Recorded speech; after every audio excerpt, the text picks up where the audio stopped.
Bonjour et bienvenue à l'émission Sous les projecteurs, l'émission qui met en vedette des gens de notre communauté, des gens qui brillent, des gens comme vous, des gens comme Serge Paul, mon invité aujourd'hui, qui est le président de l'ACFO Toronto, un bénévole dévoué qui a longtemps milité pour les Franco-Torontois. Serge est également agent de liaison au Conseil scolaire Viamonde et coprésident du comité consultatif des affaires francophones de la Ville de Toronto avec l'élu municipal Jennifer McKelvey. Petite anecdote, la série de Sous les projecteurs a débuté aux tables de concertation et Serge a été un des premiers invités avant qu'on enregistre. En tout cas, Serge, bonjour. Parle-moi un peu de toi. Qui est Serge Paul? Bonjour Peter, merci de m'accueillir une deuxième fois dans cette fabuleuse émission qui est maintenant enregistrée. Je suis très content d'être là.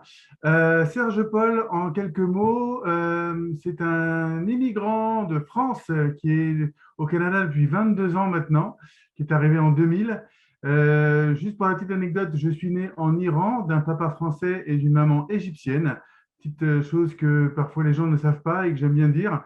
Je suis papa de 4 enfants et puis voilà, je vis à Scarborough et je suis bien content effectivement d'être là pour parler de mon implication dans la communauté et de mon bénévolat pour la communauté francophone.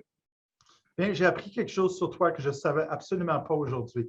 Serge, l'ACFO Toronto travaille sur plusieurs dossiers pour continuer à faire rayonner la francophonie dans la ville de Toronto ou la ville reine, comme toi tu le dis souvent. Puis grâce au travail de l'ACFO Toronto, le drapeau franco-ontarien continue à prospérer à l'hôtel de ville de Toronto aujourd'hui. Peux-tu nous parler un peu des débuts de ce projet? Oui, tout à fait. Quand je suis devenu donc le président de l'ACFO Toronto il y a maintenant presque 4 ans, il y avait des choses qui remontaient dans la communauté où les gens de la francophonie, des communautés francophones de Toronto disaient que ils ne savaient pas trop ce que c'était l'ACFO, qu'est-ce qu'on faisait, c'était un peu nébuleux. Donc on a beaucoup travaillé avec toute l'équipe de bénévoles qui sont là parce que malheureusement on n'a toujours pas d'employés, mais j'espère que ça va venir bientôt. Et donc tous les bénévoles du CA, on a travaillé pour mieux se faire connaître dans la communauté et mieux montrer un peu quelles étaient nos actions et qu'est-ce qu'on était capable de faire.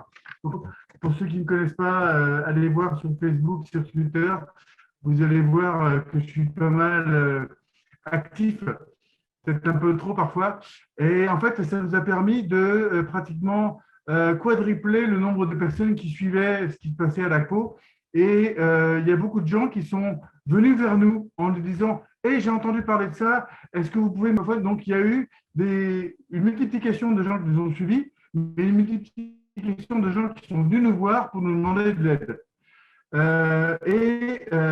Notamment, une des affaires qui nous a permis, entre guillemets, de bien nous faire connaître à la ville de Toronto, c'est les bibliothèques de Toronto, où il y a eu toute une affaire, je ne sais pas si tu te souviens, où il y a plus de 20 000 livres francophones qui ont été retirés des étagères des bibliothèques. Et ça, c'était une personne de la communauté qui s'appelle Céline, qui nous a contactés en disant voilà ce qui se passe, il faut faire quelque chose. On a commencé à faire des communiqués de presse, à parler aux médias, à parler à la bibliothèque qui ne nous a pas vraiment répondu. Mais une fois que les médias s'y sont pris, il y a eu John Tory, il y a eu plein de gens qui s'y sont mis et les livres sont retournés dans les étagères. Il y a eu des livres encore achetés. Donc, il y a eu toute une, comment dire, un rayonnement par rapport à cette activité-là qui a fait que la ville de Toronto a commencé à s'intéresser à nous. Et il y a eu une personne du bureau de John Tory qui parlait français, qui nous a contactés et qui nous a dit j'aimerais vous rencontrer à peu près tous les 3 mois pour voir ce qui se passe et pour être un peu interactif. Donc, toute cette activité-là et cette façon d'aller vers les gens nous a permis d'ouvrir des portes plus facilement. Donc, c'est un peu comme ça que ça s'est passé et je pense que ça a permis effectivement d'avoir le drapeau franco-ontarien qui flotte à la mairie de Toronto pour le jour des franco-ontariens depuis maintenant 4 ou 5 ans. Puis, la présence du drapeau franco-ontarien à la ville de Toronto, il signifie quoi pour toi et pour la communauté francophone de Toronto? Moi, ça signifie que officiellement, la ville reconnaît l'importance de nos communautés francophones. Et je répète encore le mot « nos communautés » parce qu'on est vraiment très diversifié.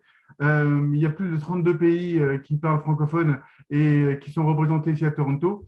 Et c'est important de montrer que ces communautés-là existent qu'on est présent et qu'on est important et que naturellement, c'est la langue, une des langues officielles du Canada. Donc, les services de la ville aussi doivent être là pour s'améliorer. Donc, c'est un très beau symbole. Maintenant, on essaye de voir s'ils vont mettre les bottines devant les babines ou les babines devant les bottines. J'ai un peu mélangé avec cette expression pour effectivement montrer que les symboles, c'est bien, mais que les services en français, c'est aussi très important et qu'il faut continuer là-dessus. On me dit qu'une des activités que vous êtes en train de monter justement pour qu'il y ait plus de concertation, de cohésion, de collaboration communautaire, c'est l'idée d'une table de concertation francophone à Toronto. C'est quoi les objectifs du projet et les progrès qui ont eu lieu à date sur la mise en place d'une telle table? Oui, bien sûr. Oui, effectivement, c'est un projet qui date de long terme, entre guillemets, maintenant.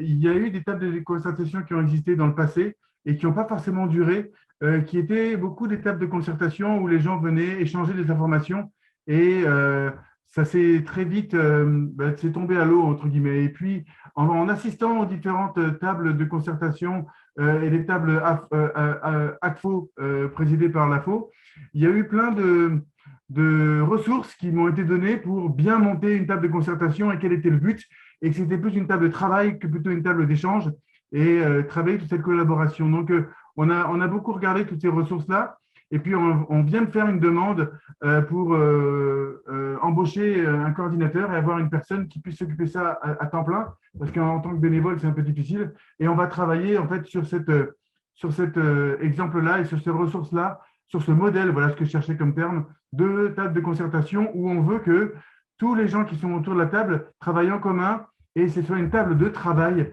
pour effectivement faire rayonner encore plus la communauté et pas forcément une table d'échange d'informations. Voilà ce qui se passe chez moi, voilà ce qui se passe chez moi. Vraiment quelque chose où on peut travailler en commun. Donc, on travaille en ce moment pour vraiment définir les termes de référence et le mandat de cette table-là, mais ça va vraiment être une table de collaboration entre tous les organismes. On veut s'assurer que tout le monde est en train de ramer dans la même direction pour assurer le maximum de succès. Il y a combien de francophones dans la région de Toronto, Serge? Au dernier recensement, il y en avait à peu près 200 000. Donc, on espère on est sûr d'en avoir plus maintenant. Surtout que, si je me souviens bien, le recensement permettait de s'identifier beaucoup mieux comme en tant que francophone. Donc, j'imagine que les chiffres vont augmenter. Mais déjà, nous, on travaille autour d'effectivement 200-250 000 francophones. Donc, et c'est encore des francophones très diversifiés. Donc, ils sont là, mais voilà, c'est pas toujours très, très facile d'aller les chercher. Non, c'est certain, c'est plus difficile dans une plus grande ville ou dans une plus grande région. Il y a environ combien d'organismes francophones qui travaillent dans la région de Toronto? Dans la région, dans le Grand Toronto, je dirais peut-être presque une trentaine d'organismes et on va des organismes multiculturels qui vont représenter leur propre communauté. Je pense au Seine Ontario qui représente les Sénégalais, par exemple, jusqu'au Centre francophone de Toronto qui ont plus d'une trentaine, une quarantaine d'employés et qui offrent une panel de services depuis la santé jusqu'à l'établissement, jusqu'à l'aide au logement, enfin voilà, et énormément. Donc une trentaine d'organismes. Des organismes très actifs dans la région de Toronto.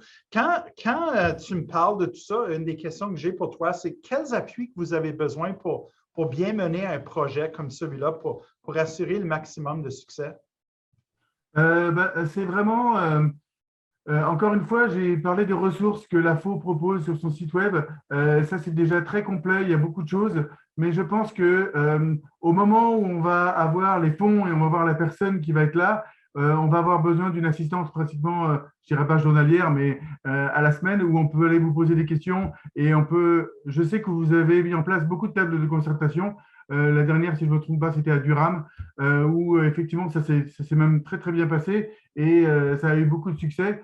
Donc, on ne veut pas faire ça tout seul. On sait qu'on a de l'aide de votre part. Donc, la personne qui sera embauchée va pouvoir travailler avec vous et vous poser des questions de façon hebdomadaire encore sur des choses pour pour que tout soit bien, pour que les fondations soient vraiment solides et que ce ne soit pas une table qui tombe en désuétude, encore une fois, parce que ça serait vraiment pas très, très bon signe et ce ne serait pas vraiment bon pour les communautés francophones de Toronto. Absolument, on veut assurer un certain niveau de durabilité. Serge, toi, comme beaucoup des autres ACFO dans la province qui font beaucoup, beaucoup de travail de terrain, vous n'avez pas beaucoup de ressources, vous avez même peu de ressources, mais vous continuez à lutter pour appuyer, dans votre cas, les Franco-Torontois. C'est quoi votre secret? Encore une fois, j'ai la chance d'avoir un conseil d'administration pas mal actif, on va dire, qui veut et qui ne sont pas là juste assis pour écouter ce qui se passe, mais qui sont assez dynamiques et qui veulent faire rayonner cette francophonie. On est très créatif, donc on essaie de trouver des moyens pour le faire sans argent. Donc, avec la COVID qui est arrivée, on a fait beaucoup de webinaires en virtuel. On a attiré beaucoup de monde d'ailleurs parce que les gens avaient juste appuyé sur un bouton pour pouvoir participer à des webinaires plutôt que de se déplacer en voiture à une location. On a travaillé avec les différentes communautés et les différentes associations culturelles, multiculturelles, afin d'aller voir les plus petits et les plus grands aussi, et de négliger personne, et d'être sûr de se montrer en fait de façon virtuelle pour l'instant, mais c'est plus facile dans les circonstances actuelles. Que ce soit pour Bonjour Welcome d'ailleurs, qui a été un très bon programme que vous avez proposé aussi. On a beaucoup travaillé et on a inscrit beaucoup de gens de façon virtuelle aussi pour qu'ils puissent offrir leur service et proposer leur service en français et faire la promotion surtout de leur service en français. Donc, on profite de la situation entre guillemets maintenant de façon très créative pour essayer de rentrer par la fenêtre quand on nous ferme la porte. Serge, on arrive déjà à la fin de notre entrevue, mais j'ai une dernière question pour toi. Tu m'as dit que ça fait 24 ans que tu es au Canada, donc la question va se poser. Qu'est-ce que ça représente pour toi, la communauté franco-ontarienne? Alors, moi, j'ai dit ça depuis pas mal de temps, mais j'ai découvert ce que c'était être francophone en venant au Canada. Pourtant, ça fait plus de 50 ans que je parle français. Peut-être pas plus que 50 ans, mais voilà, j'y arrive presque. J'ai jamais eu à me défendre ma langue, en fait. Donc, j'ai découvert vraiment ça en arrivant au Canada. Pas forcément dès que je suis arrivé, parce que comme tout bon francophone, j'étais immergé dans la communauté anglophone et je ne connaissais pas du tout la communauté francophone, pour être honnête avec toi. Je l'ai découverte après avec mon emploi quand j'ai commencé au conseil scolaire Virmonde. Et puis j'ai découvert vraiment des communautés très dynamiques et qui ont envie d'être là, qui ont envie d'offrir des services en français, qui ont envie de vivre en français et qui ont surtout envie de laisser le français à leurs enfants par la suite. Et pour moi, ça, c'est un des meilleurs héritages. Vous pouvez avoir tous les châteaux, tous les palais, tout ce que vous voulez à laisser en héritage à vos enfants. La langue, c'est le plus important pour moi et ça va durer et ça va rester dans le temps. Donc voilà, c'est ça ce qui est très important pour moi au niveau de cette francophonie, ce que ça représente pour moi. Serge Paul, merci beaucoup. Mon invité d'aujourd'hui, Serge Paul, le président de l'ACFO Toronto, un bénévole dévoué, c'est certain, un super bénévole, un super franco, comme on l'a entendu dans le travail qu'il fait au sein de la communauté franco-torontoise. Merci à vous, ceux qui nous écoutez à toutes les semaines, à tous les épisodes. Si jamais vous avez des idées aussi de personnes à qui on devrait parler, ou peut-être c'est aussi vous qu'on pourrait passer en entrevue, gênez-vous pas de nous contacter à la FO. Merci et à la prochaine.